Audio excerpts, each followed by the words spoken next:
Welcome back to the IT Fundamentals Training Series. This is episode 18, and it is the completion of Chapter 1. It's a milestone. Join me as we move through written labs and question and answer period.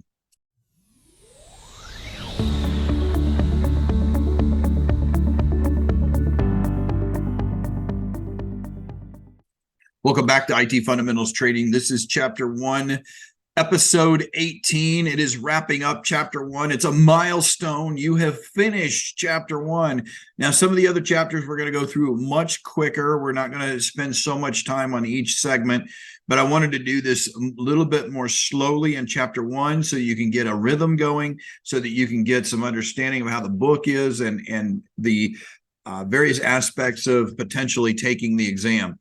Today, we're going to focus on the Chapter 1 written lab, and we're also going to do a couple of the review questions so you understand exactly how these are to be used and know where to find the answers to them. So we're going to take a look starting with page 56 and look at 50 through 58 about written lab, and then we'll move over to page 59 and work our way into page 62 review questions. So let's take a look at this written lab. And so first of all, once you're done with the lab and the questions, you can go to Appendix A in the back of the book, and you will be able to see the answer back there. But here's the bottom line of what this is. You've been asked by a relative to help them purchase a new computer. Table 1.4 shows you some comparisons in different kinds of computers.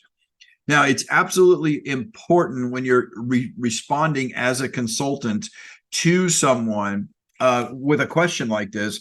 So it's absolutely important when you're understanding a response to the question, you need to understand exactly what the purpose or use of the computer is when you're a consultant. And although this is a relative that you're trying to work with, it still is acting as a consultant in this type of scenario. So the written lab identifies that they're going to use it for browsing the internet, paying the bills, and occasionally playing some games. Okay.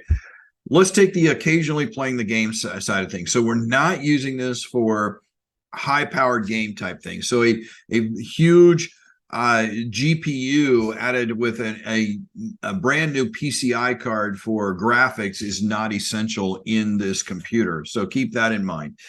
Browsing the internet would be very beneficial to see a pretty significant or a higher end, I would say, not super high end, but a higher end processor with a good amount of RAM in that thing. And then paying bills, that's almost always done across the internet now. Now, when this book was written, you probably downloaded a piece of software like Quicken and it was running on the computer, but now it's all done through browsing the internet type of scenario. So really, that's what you're looking for. And so this table 1.4 gives you shopping comparisons that you need to take a look at. So let's go through each of these questions and just kind of get an idea. Based on the system specifications, which one would you recommend and why? All right. So I typically recommend, I really like the core, the Intel processors. Although I don't always use Intel processors, I've started buying a couple of AMD Ryzen processors recently. But we're looking at 3.5, 3.2, and 2.5 gigahertz on each of those processors. I certainly would not take the 2.5 gigahertz Core i5 when you have an option for a 3.2 gigahertz Core i5. So there's probably an even comparison between a 3.5 AMD Ryzen and a 3.2 Intel Core i5. So in that, it's a toss up between System J and System L. Looking at the memory that's on here, I really, the cache memory type of scenario, there's not a lot of difference between 8 and 6 megabytes. Keep in mind, this is your volatile memory. In other words, memory that gets wiped away, that resides potentially on a hard drive as a backup, if you will. And so there's not a lot of difference between 8 and 6, and that's not a big deal. I wouldn't even worry about that. I'd really focus on the system RAM memory. You have 12, 8, and 8. And they're all DDR4s. And I'm one of these types of people that always goes for as much memory as you can get. This computer I'm working on right now has 128 gigabits of memory. overloaded, probably not even half of it or even a quarter of it's probably being used, but it's there if I need it, and I don't have to worry about it at a later point. So I'm going to lean towards that 12 gigabit, but 8 gigabit isn't going to kill you. Now, RAM expandable too. This is a kicker here. The System J is where I was leaning towards up until this point, but RAM expandable 2 says you can't go higher than 12 gigabyte DDR4, where System L and System S is, hey, you can go up to 32 gig. That's a huge significant difference there. So now all of a sudden I'm shifting towards System L being the best computer to buy. And then we move on down to the hard drives. SATA S7200 RPM for System J. 7200 RPM is not a fast disk.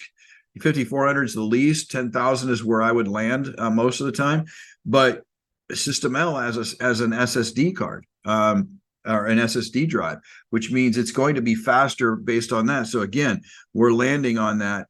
But then the hard drive size comes up and you've got a 1 terabyte, 256, and 256. Well, I'd love to have a 1 terabyte in that System L, but a 256 will suffice because I can always go out and buy an external hard drive and plug into it. Optical drives, neither here nor there. I wouldn't even worry about that anymore. So that's not a big deal. Graphics, AMD Radeon RX 560 versus Intel integrated. Based upon their needs of occasionally playing some games, this is probably a non-issue as well.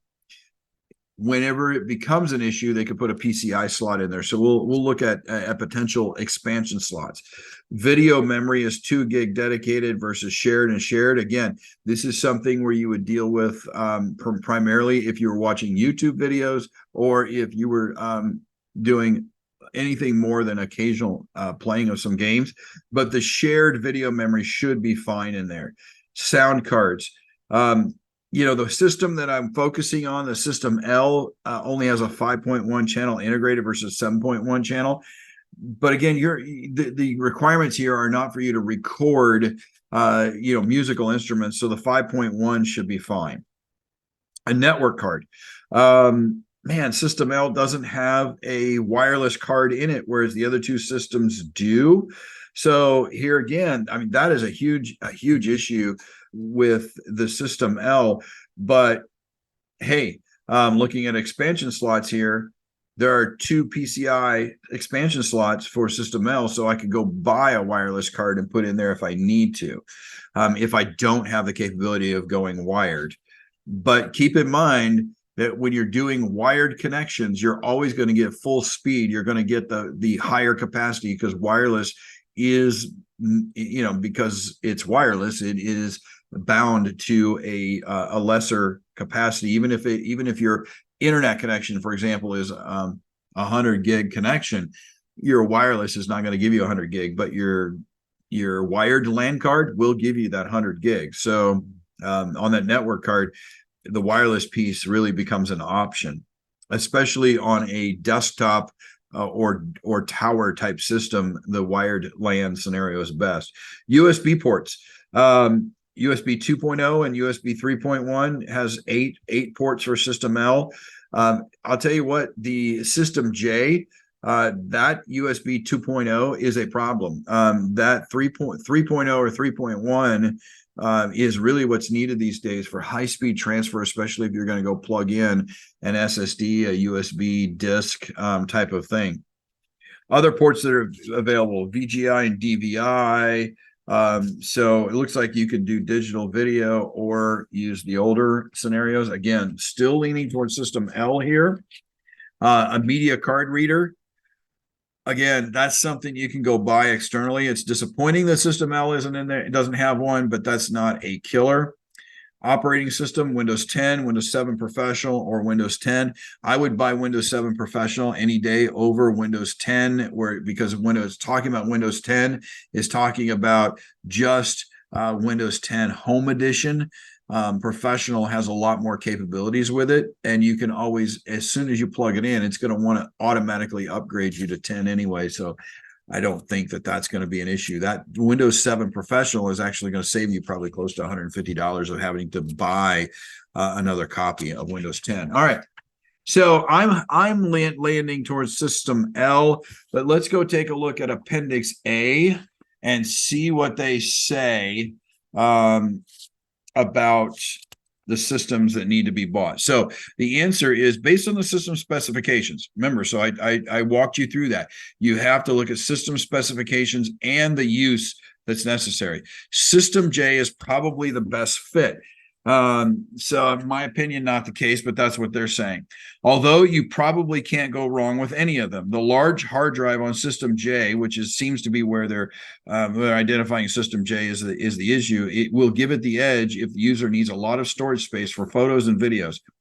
If it's a toss-up, it might come down to product reviews, which brand you like better, or even which case you think looks better. So they say go with J, I say go with L, and I've given you my reasons for it.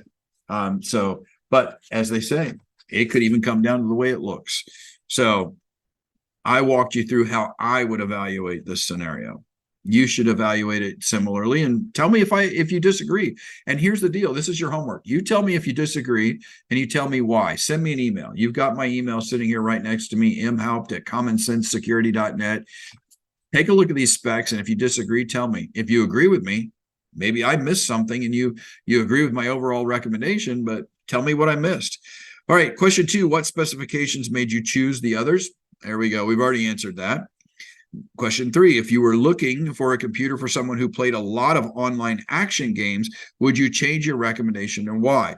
Based upon the systems that they offer you here, I would not change my recommendation, because we can buy PCI expansion slots, because System L can go up. This is a key reason for me. A System L can go up to 32 gigs, whereas System J is non-expandable, and RAM is a big deal with games. So actually, System L, that question solidifies my decision for System L as the better system here. And then 4, which computer has the best expansion capabilities? Again, System L, in my opinion, has the best expansion capabilities for a lot of reasons. Primarily, if you look at the expansion slots, it has 2 PCI 16 slots, and that will allow you to really add a graphics card and potentially other things. All right, let's move on to the review questions. And I'm not going to go through every single one of these, but we're going to go through a couple of them. All right, so let's just start with number 1. Which components of your computer store data? RAM, SSD, PCI, PSU, or BD-ROM? It says choose 3 of them. All right, now let's think about this here. Okay, RAM, random access memory. Technically, it stores data, but in a volatile state. SSD, so you have a hard drive. Yes, that's a definite. That stores data, so we're going to select B. And it does so in a non-volatile state. So that's really technically the definition of storing data is non-volatile. PCI, nope, that's an expansion slot. PSU stands for power supply unit. You think that the power supply unit does anything to store data? The answer there's no. E, BD-ROM, so a Blu-ray disc with read-only memory, absolutely stores data. So I've got 2 of them that absolutely store data. A third, which is RAM, which stores data, but it stores it in a volatile state, so for just a short period of time. So the answer to this is A, B, and E, RAM, SSD, and BD-ROM. And that's how I would work through answering these questions, not only here, but also in a test. I would literally walk my way through that and talk myself through what's the proper answer. All right, let's look at number 4. Which of the following optical discs will store data, the most data? All right. Looking at the question is very important. So optical discs. So looking at A, B, C, and D, we need one solution here. So let's look at any of these that are not optical discs. So I'm looking at the options: a CD-ROM, a DVD-ROM DL, DVD-ROM DS, and BD-ROM. All of these are optical discs. Okay, so I can't eliminate one right away. So which of the following optical discs will store the most data? So CD and Blu-ray discs are typically going to store opposite ends. The CDs are going to store less than a Blu-ray disc. So I'm leaning towards D. But man, sitting here in the test, and I don't remember DVD-ROM DL or DVD-ROM DS. So if I'm going to take a guess, and I'm kind of playing around with you here, but if I'm going to take a guess, I'm going to go with 4D as the answer, BD-ROM. Okay, because I know that CDs they hold less, DVDs close to, but Blu-ray may be able to give me a little bit more. So the answers are in Appendix B. So let's swing back to Appendix B here and take a look at question 4 for chapter 1. And it says D. Oh, wow. I got that right by guessing, because I knew some of the, again, when I talked to you about this initially, that if you know the definitions of the acronyms, lots of times you can figure it out. And I just demonstrated that there. So Blu-ray discs use 25 gig per side per layer. That's far more than a DVD, which is just a digital video disc, and a CD. And the other piece of elimination there that I worked through was the extensions. Very frequently on test questions, when you have two answers that are very similar, either it's a trick question or it's designed to confuse you. And really, the breakdown went to, okay, which one of these can store more data? I knew the Blu-ray discs were designed after the DVDs as an enhancement and upgrade. So therefore, I assumed and guessed that D was accurate. Now, I really didn't guess, because I remember from the previous sessions, but you saw how I worked through that, and that's how you can work through it on a test, and that's the purpose. All right, let's look at number 14. Somebody sent me a question or a results of their test in. Thank you, JD. And he indicated that he got all of them right except for 14. So let's take a look at 14 here and see why that might be challenging or confusing. Which of the following is faster than RAM? Okay, RAM, random access memory, a volatile memory. All right, so let's take a look at these here and see what we can find out. All right, Blu-ray discs, read-only memory.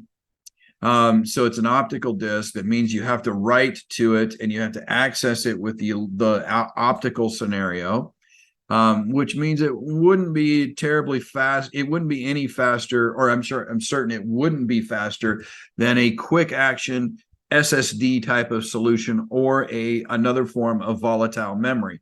So I'm looking at that and going, oh, well, hey, there's SSD there. That might be the answer. HDD, remember, the hard drives are spinning disks, and it depends on whether they're 54, 7200 or what other kinds of spinning that's going on there. And they've got a read write with the little needle on there. So we're going to mark off B, and we're going to mark off D right away. And now we're looking at A or C, or perhaps none of the above.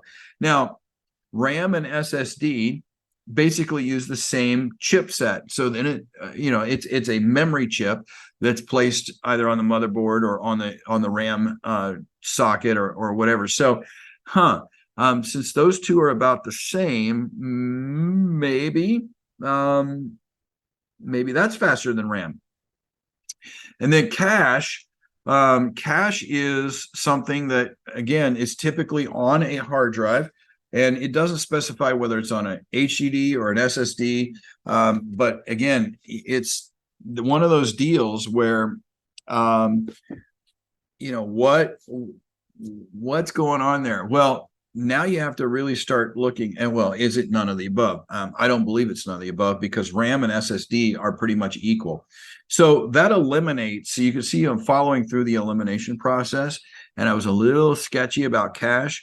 Well, the answer here is A, and it's cache. And the reason it's cache and it's faster is because cache will have already processed information, just like RAM does in it, but it's in a space that will pull it off very quickly. And usually they're very small snippets and very very concise snippets of processing power. Now, if we go back into Appendix B, and we'll read exactly why cache is that. And it says cache is temporary memory that is closer to the processor than RAM. So we're literally talking physical closeness here as an issue. We're talking about physical closeness from the perspective of the bus and the traveling that goes across there. And it is therefore slightly quicker. It usually comes in smaller quantities, though. And again, smaller quantities because you're only recording inside of cache, frequently used and small snippets of process code. So if I were looking at this, the way I eliminated it was that RAM and SSD are using the same type of chips. They're using the same type of technology. So it's asking which one's faster. So process of elimination would be cache on this one. There was a part of me that wanted to say none of the above as well, but cache is the answer here. All right, let's look at one more, just so you get an idea how this works through. And what I want you to do after you're done is I want you to take this exam without cheating, without going in the back, and take it straight through. Don't write in the book. Write on a piece of paper so you can go back and take it again later if you need to. But write down your answers and then go in the back book, check. Let me know what you're getting. Let me go know what your scores are. All right, let's look at number 12, a user named Monica, because these are word problems. So a user named Monica wants to upgrade the memory in her laptop. All right, so memory and laptop. We know that memory in laptops are SODIMMs, these small form factor DIMMs. Inside of those, we know they're portable. So let's get our mind in the right space there for the question. And that's how I want you to look at this question. So the real question is in sentence number 2. What type of memory will she need? A DIMM, a SODIMM, a DDR3, or DDR4? All right, so let's take a look at that. So DDR3 and DDR4 are not types of memory. These are more along the lines of specifications for memory. So C and D, gone right there. DIMMs and SODIMMs. So it really comes down to you knowing the definition of what a SODIMM versus a DIMM is. All right, so SODIMM is that small form factor type of scenario. So the answer is going to be that SODIMM on there. And both DIMMs and SODIMMs come with DDR2, 3, 4, so on and so forth as some of their specifications. So again, another reason why you can eliminate C and D right off the bat. So that's your answer. So anyway, as we wrap this up, I want you to go through these. I want you to go through these questions yourself. I want you to write down. I've obviously given you like 4 of them here. You get the right answers with. So write down your answers and let me know what your score is. So this is the wrap up for chapter 1, episode 18. Guess what we just get to start on? The next episode is chapter 2 with episode 19. And we're going to start it in the same way. We're going to look at acronyms, and we're going to do an overview of the chapter so that we can get an idea of what's going on. All right. Send me your scores. Let's see what you're doing. Let's see what questions you have, because these review questions will allow us to go back and do some review on things you didn't understand. So let's get all that data in there. Let's see what's going on. And you have a great afternoon or evening or whenever you're studying, perhaps even in the morning when you're studying, as you prepare for the IT fundamentals. Thank you much.